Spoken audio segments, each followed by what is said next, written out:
श्रावण आणि महाराष्ट्र या दोन्ही गोष्टी जेव्हा एकत्र येतात ना, तेव्हा श्रावणात महाराष्ट्रातल्या प्रत्येक घरात एकच असतं की सत्यनारायणाची पूजा आणि हळदी कुंकू. तर त्यावेळेस आपण जो प्रसाद खातो ना, तो शिरा खरंच खूप जास्त चविष्ट असतो.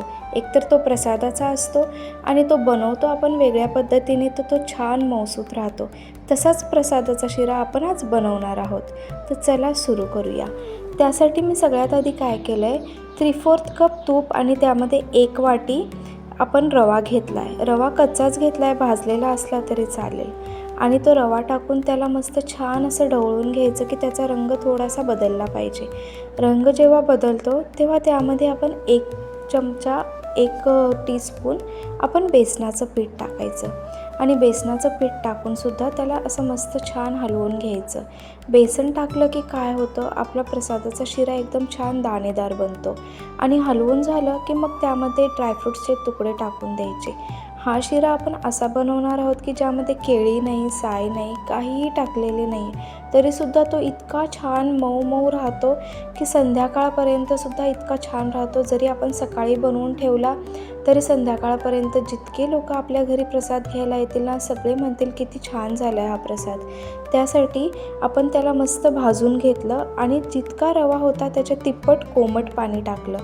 आता कोमट पाणी टाकल्याने काय होईल, रवा मस्त फटकन फुलून येईल आणि छान दिसतो आपला शिरा पण.